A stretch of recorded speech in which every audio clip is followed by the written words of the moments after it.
around with delicate wispy clouds and wonder about the artistry behind them, those feathery formations aren't just fluff, they're a symphony of ice crystals dancing high above us. Here at Penn State, one professor dedicates his work to uncovering these mysteries of ice crystals. Ice crystals are especially present in cirrus clouds. It's what they're made of. Crystals can actually be found throughout most clouds in our atmosphere, however. They are the key to understanding forecasting and climate change models.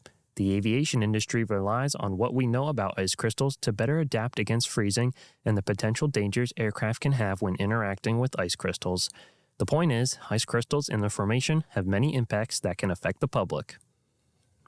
We know that this actually has real impacts in systems like orographic systems, like, where snow is pushed up over a barrier like a mountain. So those kinds of forecasting questions, the work that we're doing impacts that. It also can impact things like, say, forecasting supercooled water in clouds, which is important for whether or not you have aircraft icing. So supercooled water is just liquid water that's below zero. But if that impacts the wing of an aircraft, it freezes. And if that builds up, well, the plane's in trouble. It's tricky to understand the formation and life of ice crystals. We don't have direct access to view their creation and dissipation in the atmosphere directly. This creates a need for scientists to simulate the experience down here on the ground.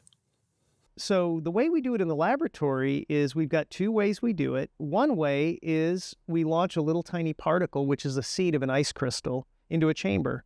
It has an electric charge, and then it gets levitated in the chamber, and so we can watch it grow. It's not supported by any kind of substrate or anything, so it grows kind of naturally like it might in a cloud.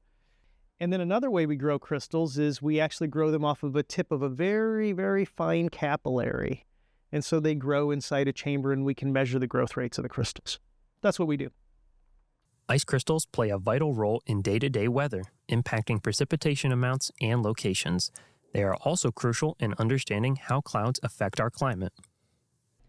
I think the biggest thing is that the radiative impacts of clouds is critical for predicting the trajectory of climate change. If we can't simulate clouds properly in models, then they're not going to be able to properly model their feedbacks as the climate warms.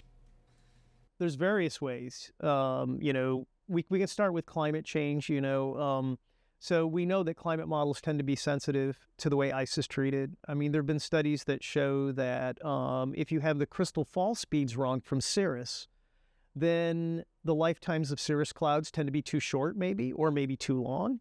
And then that affects the radiative budget of the planet that you calculate. It affects forecasts. If your crystals grow too quickly, fall out too quickly, well, your forecast of where the precipitation and how intense it's going to be is going to be wrong. Science is very collaborative and teamwork-oriented. This requires multiple minds to see different viewpoints and present different perspectives about topics related to ice crystals. We also work with people here at Penn State who do nucleation measurements that we cannot do in our laboratory. So Professor Miriam Friedman is one of our collaborators. She's in the chemistry department.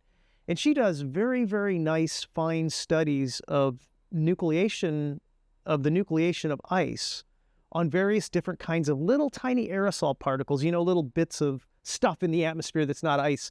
We work with a professor at the University of Illinois, Nicole Reamer, and she does a lot of nice numerical modeling of aerosol particles. We also work with people at the National Center for Atmospheric Research. One of my colleagues there, Dr. Hugh Morrison, he does a lot of microphysical modeling, stuff that we don't do here. When researching, it's nice to come to some conclusions and see that there are answers to the questions being asked. Unfortunately, it's not so clear-cut when it comes to ice crystals. Some answers have presented themselves, but there's still more work to be done to uncover them all. There's many things that are uncertain associated with the way ice crystals grow, particularly at low temperatures. We're focusing on the lower temperature clouds, things that are typical of cirrus. We don't even really quite know at this point what really controls the growth of those crystals because there's been so few measurements. So we're trying to take the fundamental measurements that will allow us to understand better how it is that ice crystals grow the way that they do in these clouds. Ice crystals are a somewhat clouded and complicated field to do research in, but there's optimism in discovering the correlation they have with forecasting and climate change. Understanding them better could perhaps help us in understanding the path our warming world is taking and make models better.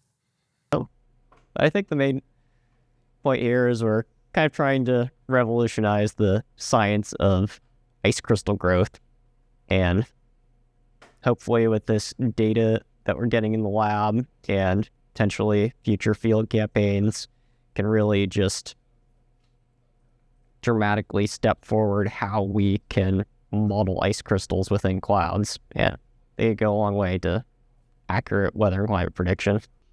So the next time you see a wispy cirrus cloud or a fluffy cumulus cloud, remember, there's an icy song and dance being played overhead, an orchestration filled with mysteries to still be uncovered. For Weather World, I'm student meteorologist Austin Long.